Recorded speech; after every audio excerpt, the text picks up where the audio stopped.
Good Sunday morning to you. This is Reverend Pam Gagan from the Center for Spiritual Living, Pleasant Valley in Camarillo, California. Enjoy the service.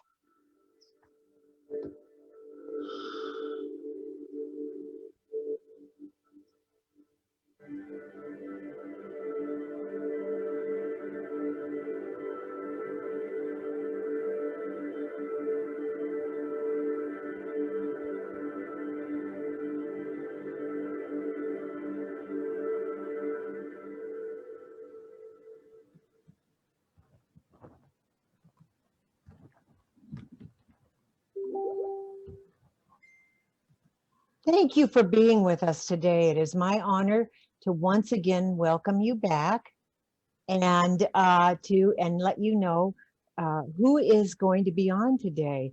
Along with me is our wonderful lead practitioner, Pamela Bailey, Rev. Lynn Chaplin-Noe and Buzz Noe in dialogue, and also our wonderful lead practitioner, Pamela Bailey, and to inspire us, it is our wonderful Alberto Del Pino, the wonderful guitarist, and he's going to be doing ancient music with us. So in all of this, first of all, I want to announce that we are opening on July 4th, and we'll be sending out invitations in detail. But Centers for Spiritual Living larger vision is awakening humanity to its spiritual magnificence. And how we do this is, when we are doing it, is by building and teaching and demonstrating spiritual principles for living an abundant and fulfilling life in a welcoming and compassionate community. And we believe that there is only one power, one presence. And so we honor this by using our candles of faith. And our candles of faith, and the reason we perform this ceremony is to promote the universal consciousness of life, which acknowledges that all peoples and all faiths, all sentient beings come from the one great universal presence, which we call divine spirit. Fundamental to this truth is the unifying nature of all religious thought and experience, which we honor here today. So we light a candle for the Tao, honoring the universal path of harmony and equilibrium, the natural way. We light a candle for the shamanic traditions, honoring the beliefs and practices of all the indigenous people, the way of spiritual, primal spirituality. We light a candle for Hinduism, honoring the path of knowledge and action and devotion. And we light a candle for Judaism, honoring the path of sacred law. There's a candle lit for Buddhism, honoring the Four Noble Truths and the path of compassion. We light a candle for all forms of Christianity, honoring the Christ consciousness as the path of love. And we light a candle for all forms of Islam, honoring the path of the submission to the will of God as the highest calling. There's one lit for the universalistic religion of Baha'i, honoring the path of unity and peace, and one lit for all forms of metaphysical healing and the mental way of healing through the practice of universal spiritual principles, which we are part of.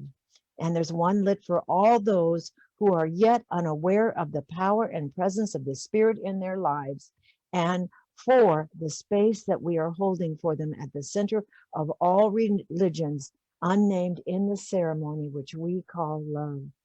And it is also now my honor from the heaven world, who was also instrumental in bringing about our vision, CSL's vision, Reverend Betty Ann, to bring her wisdom from the heaven world, where she, I know, is watching and guiding and providing for us.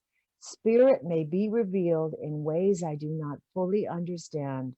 Regardless of appearances, I recognize a holy presence in every situation and every event. The knowledge provides me with all the courage I will ever need. I realize that the appearances may be deceptive. I look past the world of effects and see the larger picture. I accept things as they are in the moment. Qirh, Sarah. And now it is my wonderful honor to introduce our Buzz Noe with our opening affirmative prayer. Take it away, Buzz. Thank you, Reverend Pam. And I would like to start today's lesson with an affirmative prayer, an opening treatment. So let's all go within at this point. Close your eyes. And as I say these words in the first person, please make them your own. For I do know that right here and right now, in this immediate, momentary time and space, in the eternal evolution of time and space, there is one power, one source to all that is, one source that has also brought me into this universe. And I know that I am connected with that source and with everything from that source. All of life, all that is all part of who I am and what I put forth. So I know that as I put forth from my consciousness, everything that goes out is making an alteration in that time and space capsule, in that universe. So I choose those thoughts that I put out to come from my consciousness to be positive, to be thoughts of knowledge, of healing, of spiritual perfection and connection with God, so that as I move forth in my life, motivated by love, kindness, compassion, generosity, caring, and sharing, these same attributes will come back to me tenfold and out into the world around me and into the universe for everyone else to benefit from. And so I choose this motivation to be my primary guide going forth.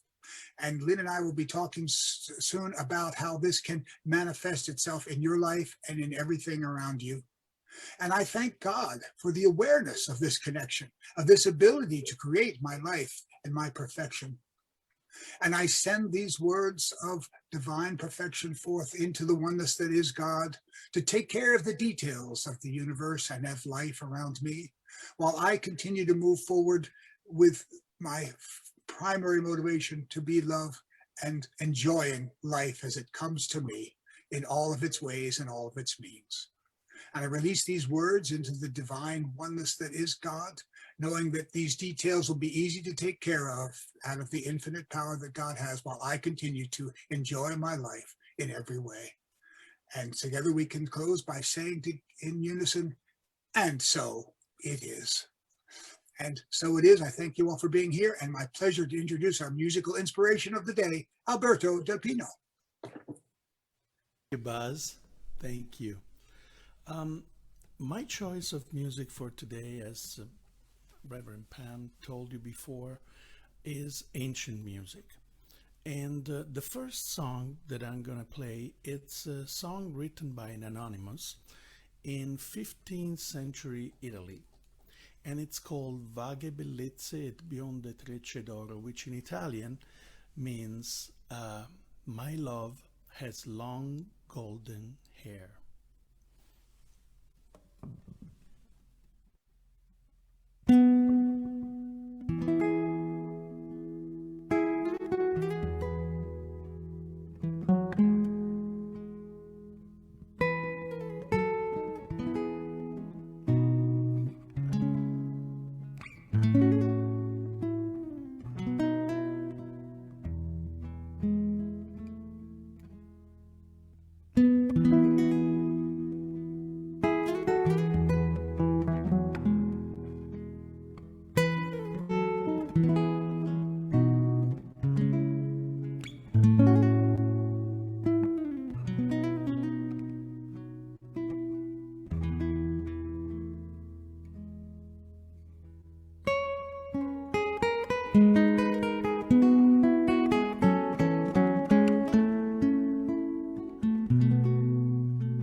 Thank you. Thanks. Oh, Alberto, that was magnificent. Puts me right at peace and connected to the divine. Thank you so much. And now it is my honor again to introduce our wonderful Buzz Noe with What's the Buzz? Take it away, Buzz. Thank you once again, Rev Pam, and thank you, Alberto, for that great musical inspiration. And welcome all to the second Sunday of June, where Lynn and I will be discussing soon how to lead into the discomfort that can touch us all by being ready and willing to hear your soul's call. It will give your divine perfection a tweak. Now, here are the announcements for this week. Reverend Pam's morning weekday meditations, which have helped us all get by, are on hiatus until after the 4th of July. In the meantime, you can meditate on your own. Since God is always with us, you're never alone. So at 7 p.m. Thursdays on Facebook Live, our midweek spiritual uplift will boost your divine drive. This week's lesson will be led by me in a tribute to our fathers who have allowed us all to be. At 10 a.m. on Sunday, June 27th, the 4th Sunday of the month, Lisa Coffey will be here again with a class you will want. The wisdom of Vedanta, when applied to our lives, will always ensure that our divine purpose thrives. So join with Lisa prior to the Sunday lesson. Constant Contact has the Zoom info for this session. Some of life's changes have taken their toll. Self-mastery, emergency of the soul. The Science of Mind class that was starting this summer has had to be canceled, which is indeed a bummer. Some other classes will begin after June. We'll be creating them and announcing them here soon. Our center will gather live on the 4th of July. It's been more than a year since we gave that a try. We can gather to celebrate our center again being open as we celebrate our nation getting the freedom we were hoping. And keep in mind that our center is always here for you, so please let us know what we can do. The spiritual treatment that we provide will reveal your perfection and allow you to thrive. You can always leave a request by phone or send us an email from wherever you roam. Starting next month, we will meet again live. Meanwhile, our center continues to help us all thrive. So please do donate to keep our center going so we can be here to keep your wellness flowing. Later, we will list the online ways to give so you can make your donations from wherever you live. And 2 other places where you can lend a hand. Please do give them whatever you can. Ventura County Rescue Mission provides the homeless with much good, and Ventura County Food Share feeds the needy in our hood. A reminder that our center is part of Ralph's Community Contribution Program. A portion of whatever you spend at the store gives our center a small donation or more. So please do sign up or simply renew, and Ralph's will contribute at no cost to you. Our center's code number is JE859. You can sign up in the store or do it online. Another way to help our center for a while is to shop online using Amazon Smile. When you complete your purchase for the items you got, it will donate to our center right on the spot. The links are in place here and also on our center's website. And finally, tomorrow we celebrate our nation's Flag Day here. So take some time to give the Stars and Stripes a big cheer. And that's it for the announcements and all I have to say. I turn it over now to our practitioner of the day. She'll have an affirmative prayer that we all want to hear. So here's our lead practitioner, Pamela Bailey, who will be next to appear. Thank you, Buzz. I knew that I could count on you for a wonderful rhyming introduction. Yes, today is part of this month of focusing on the soul's calling. And today it's about leaning into the discomfort, which is an interesting notion because I believe as humans, we tend to run away from it. And that's not how we get to grow from it. So the first statement that I'm going to read, since part of this is to have some quotes, is from Centers for Spiritual Livings. It's a global statement, one of their core values, and that is, we envision a culture in which forgiveness for errors, injustices, etc., is the norm. So yes, what if, in fact, our first go-to, instead of running away or blaming or shaming or complaining and whining, what if it were forgiveness, acceptance and forgiveness? And then Carl Jung, who we all know about, a famous psychologist, there is no coming to consciousness without pain. That's this thing of leaning into the pain. And yes, we will have it. And I have a quote here which is similar to the Buddha's quote. Buddha once said, "You will have pain is required, suffering is optional." But what this gentleman named Jonathan Lockwood Huey said is, pain is what the world inflicts on us. Suffering is our emotional reaction when we fail to make the difficult, conscious decision to choose joy. And we can, in any moment, choose joy. And from Ernest Holmes, our founder, he said his affirmation for all of this is, I lean into the discomfort and allow it to teach me.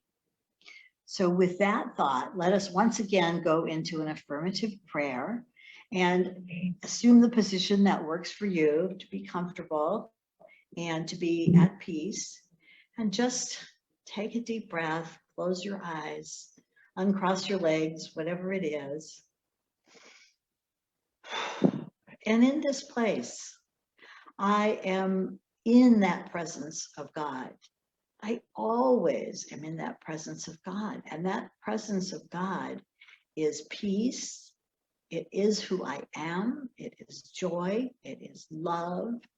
It's creation. It's power. And yes, it's forgiveness. And so in this day today, where we're looking at the soul's calling and not running away from the pain, but rather embracing it to learn from it, what is there? So in this moment where I'm having growing pains, and where in that first person, my experience of the world is what I live in.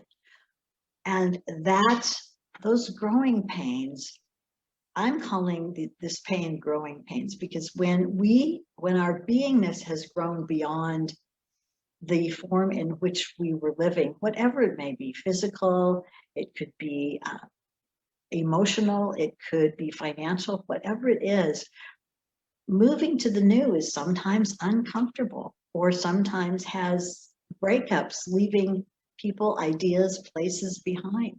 And so just leaning into that presence of God, that love, and that knowing that all is well in this very moment.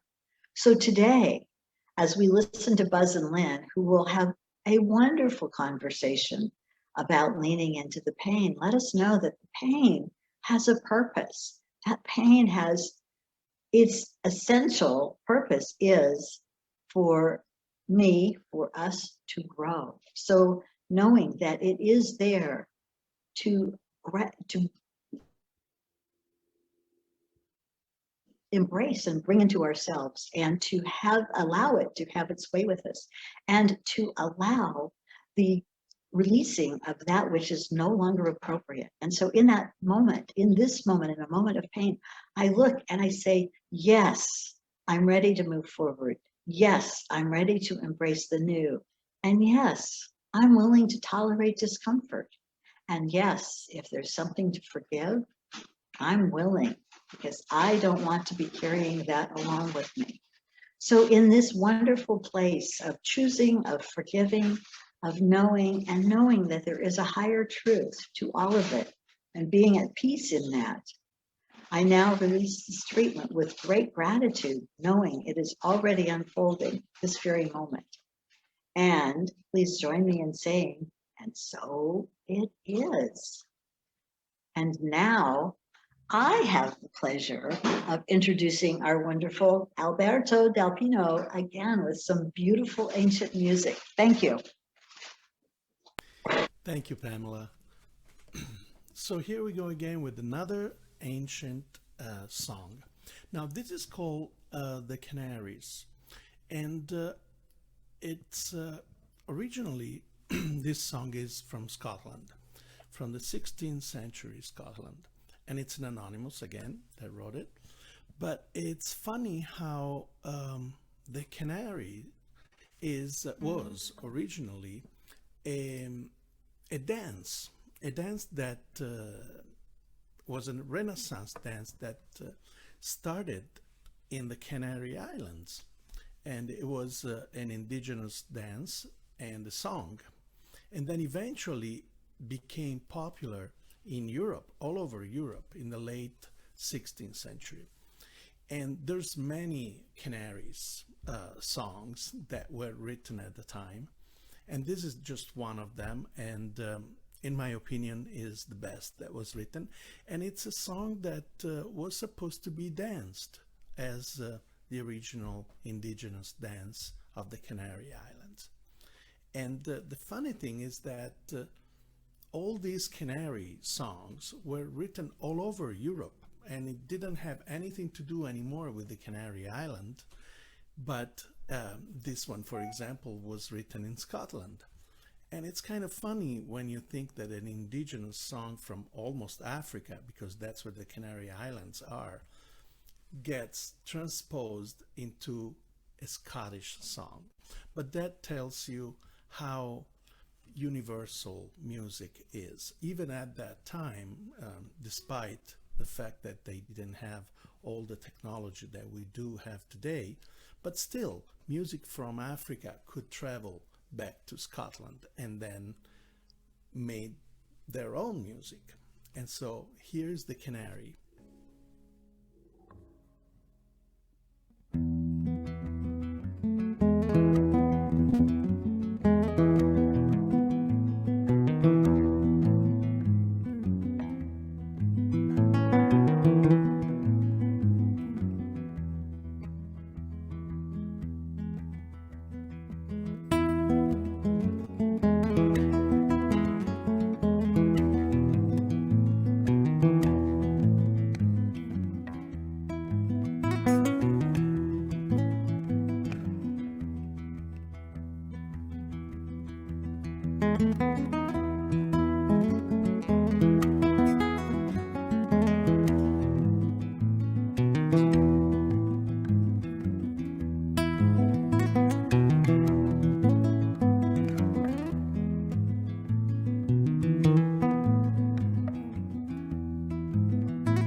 Thank you. Thanks. Oh, Alberto, that was magnificent. I can't even tell you. I can just see the Scottish Irish dancers coming out. Oh, it made me very, very happy. Thank you Thank you. so much. Thank you, Pam. What a wonderful and Alberto has just committed to being with us when we open on That's July right. 4th, and I can't tell you how delighted I am. So, on this delightful note, it is now my honor to introduce our wonderful dialogue guests today.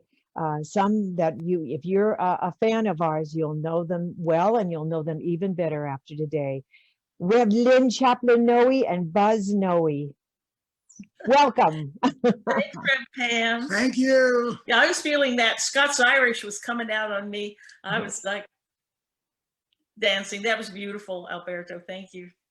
Great. Hey, Buzzy. Great. Well, hey, so today we're going to be talking about, as was already mentioned, the soul's calling, how we should look in when things occur in our lives, as opposed to looking out at what's going on and what's happening. And that will allow us to awaken to what they call the discomfort, leaning into the discomfort. We're going to be talking some more about that, but a nice quote to start with is from Carl Jung, who says, "He who looks outside dreams, who looks inside awakens." So that's what we're talking about today. The soul's call, the deeply intimate, challenging, exponentially powerful, global, beneficial work that we are invited to do daily. Because the reason we say that is we all know that our own consciousness affects everything and everyone else in the global community. So as we awaken to our spiritual magnificence, it helps the world and the universe also awaken. And Lynn probably has some comments on that. Oh, yeah, I sure do have some comments. We love our Dr. Sue. And just yesterday, Dr. Sue shared something on Facebook that was so darling and so illuminating. And it is I think, the very activity of the soul's calling. It's how Dr. Sue started her day yesterday. And let me bring this up. Something miraculous happened to her, and I'll explain it to you in a minute. These are Dr. Sue's very words from yesterday.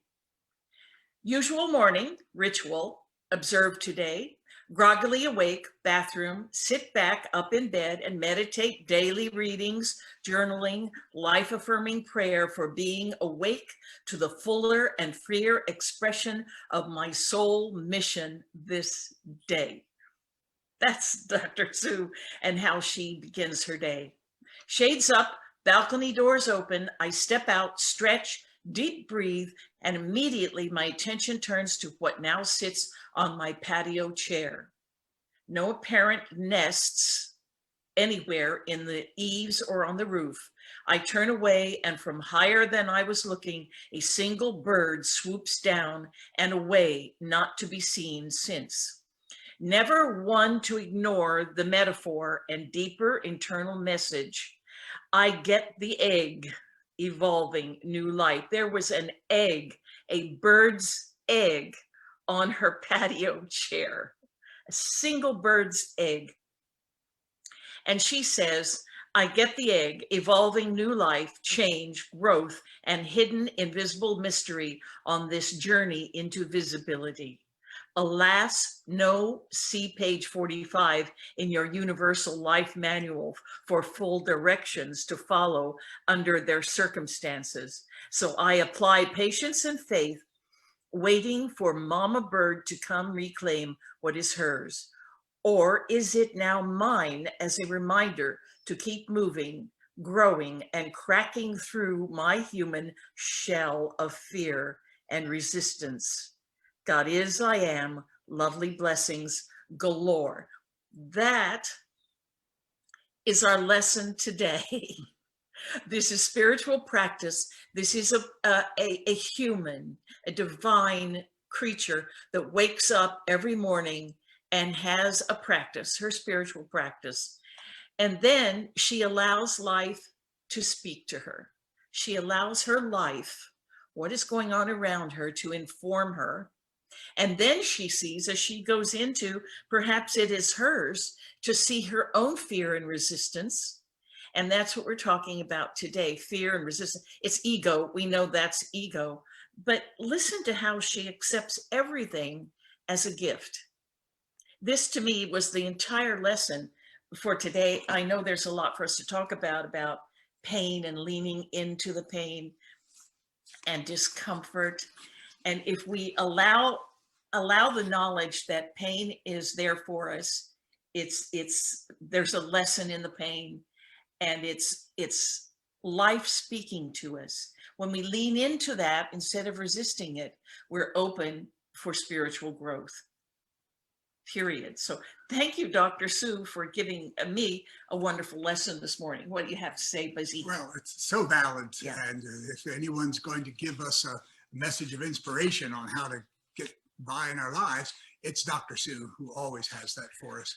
And so what we're talking about today is, again, the soul's calling, what's coming up from within, and how it applies to our lives here in the real world. Now, more than likely, if you're watching us and hearing us right now, you're probably a human. And if you are a human, there's pretty much no question that at some point in your life, you're going to experience some degree of pain.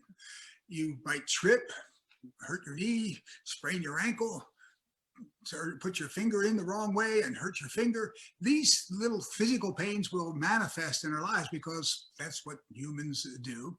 And there's also emotional pain when you lose a loved one, something else occurs in your life that you're unexpected. There's going to be some emotional pain. There's psychiatric pain that comes up mentally when we think about things that aren't right. So pain is going to be there.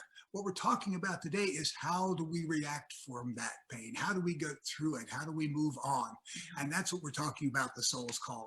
When that pain occurs, you can then choose, and this is the choice we all have, to either suffer from that and know that this is a terrible thing, or look at that pain as a learning lesson. If you stubbed your toe, you have learned not to walk close to that box or that table or something that you've stubbed your toe on. If you slip, you've learned how to walk a little bit more well balanced so that you're not walking in that same way.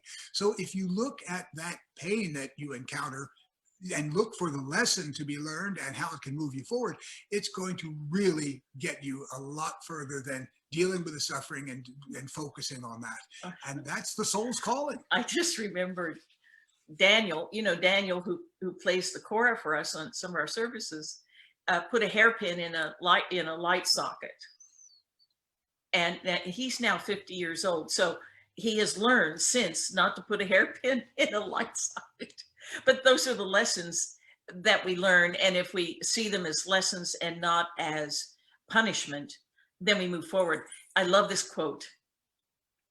Suffering is caused by the illusion that we should not feel pain. Suffering gets in the way of healing. So, some of us experience depression. And part of that depression is thinking that everything that's being revealed in our lives is somehow there to hurt us.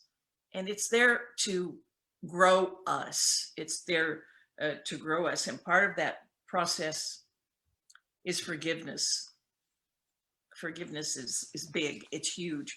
I remember going to a workshop with Colin Tipping on radical forgiveness and talking about how do you forgive and who do you forgive and what is forgiveness. And the first thing he said is the first thing you need to do is to forgive yourself. And so when the outside world is speaking to me, when I'm listening to the world, as my teacher used to call it, I'm then at the effect of what's happening in the world. And there's a tendency to also see that as, and this is very egoic, see that as it's all about me. It's all about me. When I can forgive myself first for thinking for a minute that I'm not perfect, whole, complete, lovable, intelligent, and creative, when I forgive myself for thinking that I'm none of that for even a second, then I begin my spiritual growth. Forgiveness is the key to spiritual growth. And sometimes it's not easy to forgive. Not sometimes it isn't. One of the notes from the Science of Mind theme for this week refers to that. It says, human forgiveness is the process that frees us to live in the eternal now. Yeah. So that's where it begins with. And this takes me back, and I've mentioned this before in our lessons and stuff, way back to when my first marriage to Sally broke up and we divorced. And I held myself accountable for that because it was my mindset that broke us apart. And I literally sat down and assessed a way to take myself out of this world by getting in one of the airplanes I was flying at the time for the Navy, flying into the cliffs on the island of Kauai, and figured out the exact amount of time I would have to still be alive, and with death being inevitable. And I thought about this because it looked like I was dealing with the suffering from that circumstance and felt that it was time to give up. And then this was before I came into the teaching of Science of Mind. I stopped and said, wait a minute, this could be the end, or this could be the beginning of a new life, something that would be able to move me forward. And upon taking that assessment, I was able to forgive myself for the things that I had done and not done, which led to the marriage breaking up, and allowed myself to now look out into the world and see what is there to enjoy, what is there to bring life into its most pleasant manifestation. And that change of mind from going from the pain and the taking away the suffering to going to the lesson that I learned of how to better go forth in life and how to forgive myself, allowed myself to reopen life and live the life I've led all since. And that continued lesson is there, what we're talking about today, looking at things that occur that create pain, rather than dealing with the suffering and the emotional distress that comes up. If I look at, hey, what lesson have I learned? How can this move me forward? It takes me immediately into that mindset.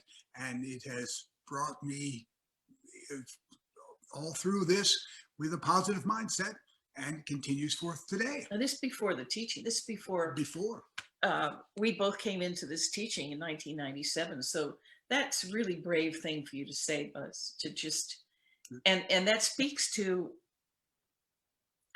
what you're seeing in the world is who you're being. What I'm seeing is who I am. And so Buzz just admitted to changing his perspective in the middle of a final act. So that's huge. So who we're being is what we're seeing, and what we're seeing is who we are. And so if I'm moving into for self-forgiveness first and seeing the world around me as a great gift.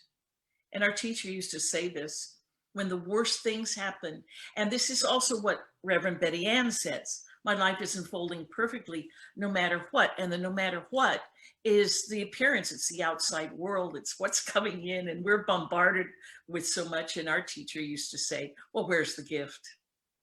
Every time he'd say, where is the gift? Where in this thing that looks so awful am I experiencing my eternal now? And if I'm experiencing my own divinity? And so he was a great teacher, Dr. Tom Johnson. I have a question for you guys out there, is how we can take everything we're talking about now and putting it into our own spiritual practice, so that this week, what you're focusing on is perhaps when pain comes into your life, discomfort, how do you lean into that? And how do you ask yourself important questions? Like, what is the different kinds of pain that you might be experiencing? Look around and say, what am I, is this mental pain? Is this physical pain?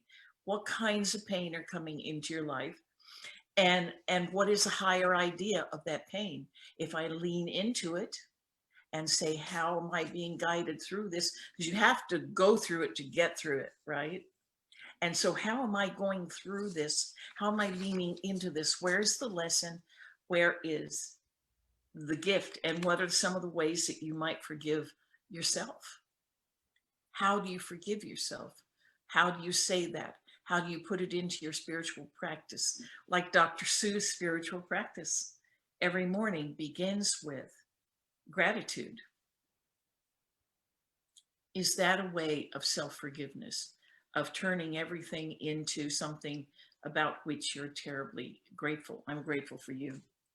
And I'm grateful for you. I'm grateful for my home So and the plants, the birds that are nesting outside our front door right now, which is incredible. The birds are swooping all day long, and we get to watch that. We have our critters.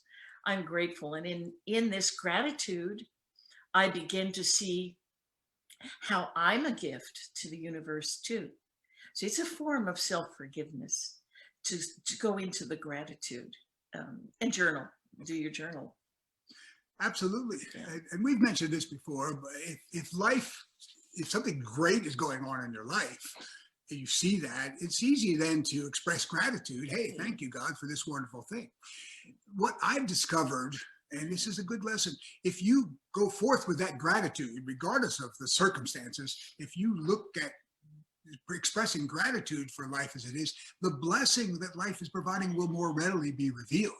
So when things occur that are not the way you would want them to be, things like that, if you instead simply go to gratitude, those will become more readily apparent as something that will benefit you in your life.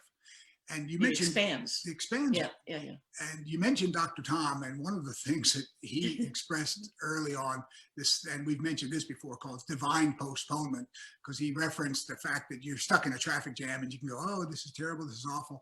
But if you look at that as you're there because something worse might be happening if you were ahead of that, if you weren't in that traffic jam, then you can see this slowdown in the traffic as a blessing, and it will be more readily revealed when you do that. Divine postponement has been in my mindset ever since he mentioned Yeah, it. you heard him say that. Okay, you guys, you heard him say that. So the next time he gets impatient in traffic, I'm going to say, remember what you said to everybody on Sunday, June 13th. Just saying, they, Mr. Impatient. It's there for Yeah. us. But say, yes, I'm stuck in traffic. Where's the gift? Where's the Where's gift? the gift? Absolutely. And if you say this is a gift, then that will be much really revealed. If you say where is it to start looking around for it, it'll show up. But if you simply say it's here, then you'll know it. And like we've been talking about, pain is inevitable as a human situation. The suffering from that pain is up to us. That's our own individual decision. You just said something interesting, though. We're talking about leaning into the discomfort. We're talking about when there is discomfort, doing that deep dive and really getting into it and accepting it. And where is the gift? Where is the gift? And so I don't want you to think we're contradicting ourselves by saying, just say, I'm grateful for everything. This is a lesson. It's for you. There's a reason why there's discomfort, why there's pain. There's a reason for that. And it's usually fear and resistance. It's a belief. And Center for Spiritual Living says, if something is going wrong, has the appearance of being wrong, there is a thought in front of the truth. And we need to get to that thought that precludes you reaching your truth. So that's what we're talking about. We're not talking about accepting pain. We're talking about going through it to get through it. And that means to look at it and do the deep dive. We do that all the time instinctively. We've been given intuition, a tremendous gift.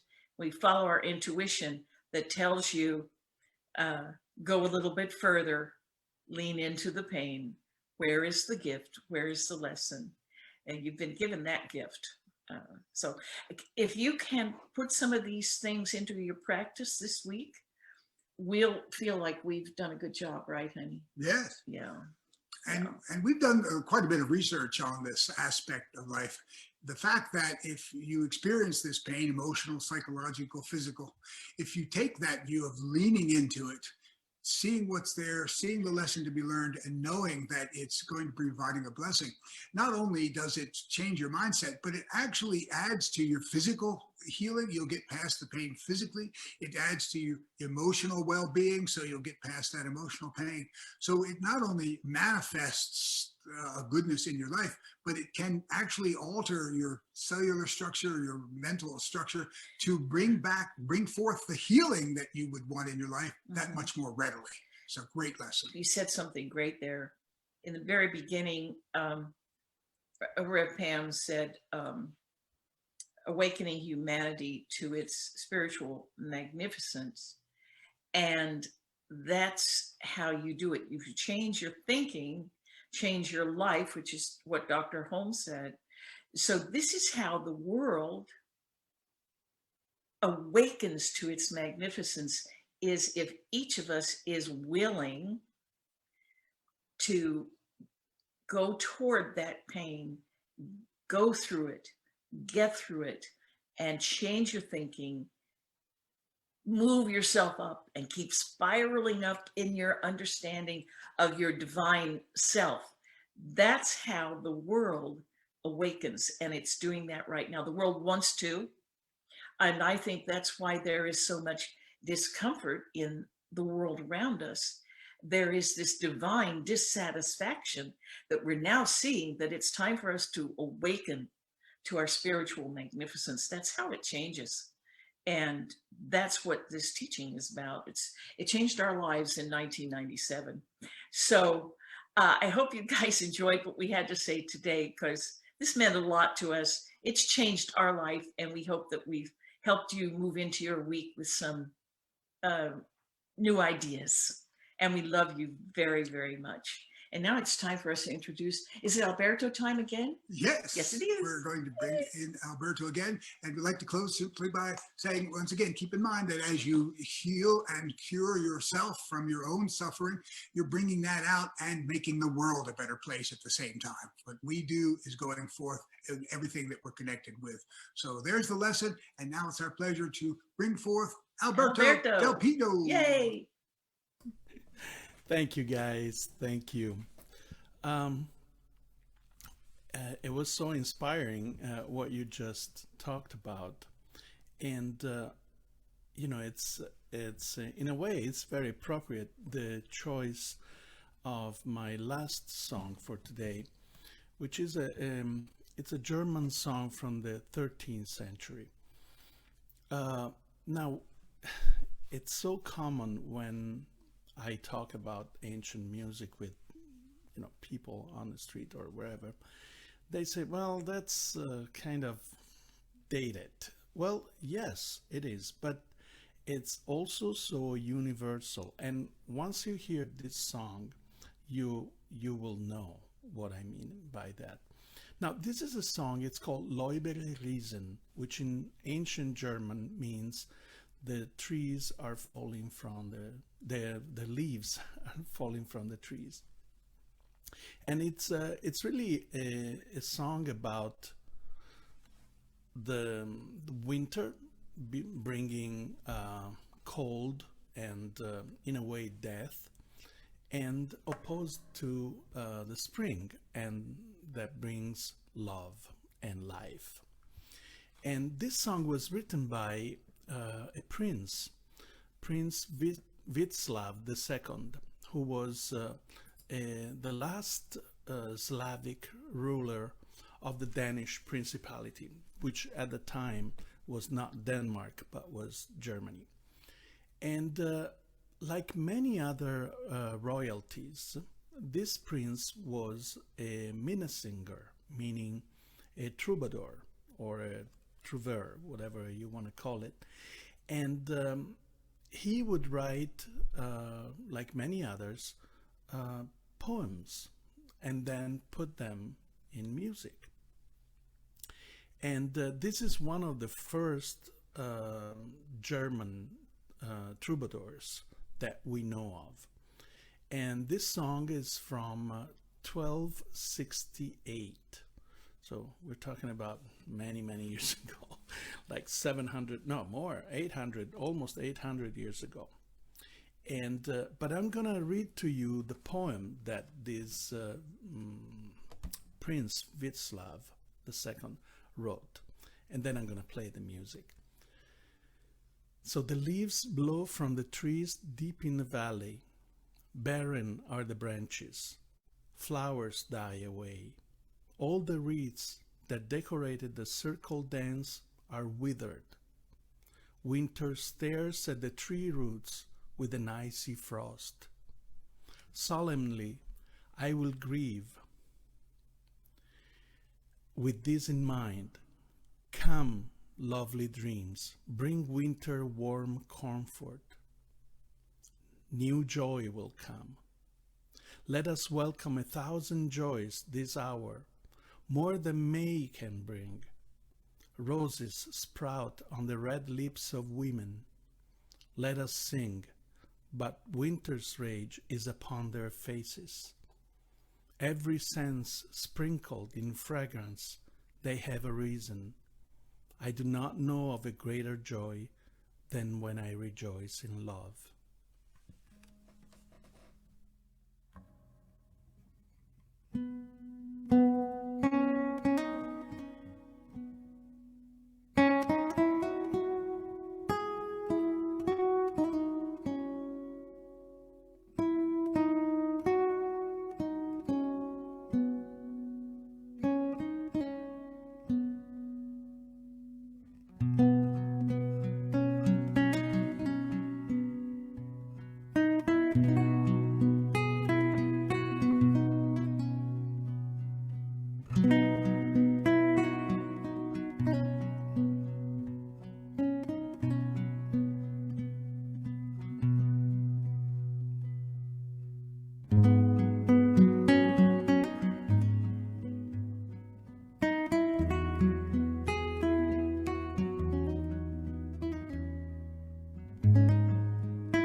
Oh, wonderful. And thank you. Thank It you. works so beautifully, tying it into the season, the time, a season, and something for everything under the sun. There is pain, there's sorrow, and yet it deepens us. So that was Yes. beautiful, Alberto. And I love the Thank you, stories. Pam. I love your stories. I know Yeah, you do. they are rich. They make everything richer and more wonderful. And now it's Thank you. wonderful to bring back our person who's wearing many hats today, our Buzz Noe, with our giving opportunities. Well, thanks, Rev Pam, and thank you all again for being here. And as we already mentioned, we are please asking for donations as you might be able to the center so we can continue to be here for you. And so here's our offertory blessing. Let's read it together. Divine love blesses and multiplies all that I have, all that I give, and all that I receive. And so it is, and that's the way it is. So with divine love as a motivation, we again have several ways that you can contribute to the center. PayPal and Zelle are both online methods. You can go to the website at www.cslpleasantvalley.org, and you can find ways to donate there. So you can do it online. And if you would like to use the old-fashioned way of mailing a check to the center, our mailing address is CSL Pleasant Valley, 221 East Daily Drive, Suite number 1 in Camarillo, California, 93010. Again, there's our website posted, cslpleasantvalley.org, and our email, of course, cslpleasantvalley@gmail.com. So those are the many ways, and we certainly appreciate any donation you're able to give to us. And thank you all for being here today. And now it is my pleasure to bring in for our closing affirmation my good friend and wife, Lynn Chaplin-Noe. Thank you, Buzz. It's nice that we can still be friends after 40 years. Oh, what a wonderful day this was. And so let's tie it up with a nice bow, something lovely to take us into our week. So let's close our eyes. Oh, this is it. This is it.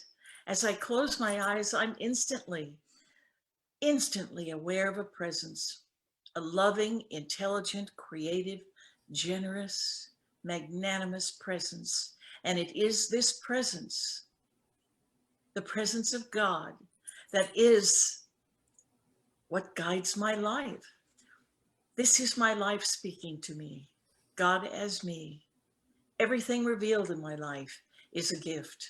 It's a lesson above and beyond the appearance, no matter what it looks like, it's a gift. And so I accept this wonderful ability to use my intuition, to use my intelligence, to use my thinking mind, to use my feelings, to be guided by my life as it moves me forward dynamically and perfectly. Above and beyond the appearance, I am always divinely guided. I am being the fulfillment of my divine potential every moment of my life. And as Reverend Betty Ann would say, my life is unfolding perfectly, no matter what. And no matter what is the biggie. It's life, it's good, it's the gift. And I'm so grateful for these loving truths. As I release them into the law of mind, I allow the law of mind, love, life itself, to take care of the details while I accept the guidance and the flow of my beautiful expressive life. And together we say, and so it is. Oh, and so it is. I just want to thank everyone. For those who don't know out there in TV land, as we used to say in the 50s, on Facebook, is that this is our first time without our genius tech person, Spencer. And everybody has extended themselves above and beyond what they normally do. And I love and appreciate every single one of you on the program and all you out there on Facebook world. I love each and every one of you. Namaste. Peace out. Wave goodbye, everybody. Thanks, Lynn and Buzz and Alberto Bye. and Pamela and Marcia behind the scenes. Mwah!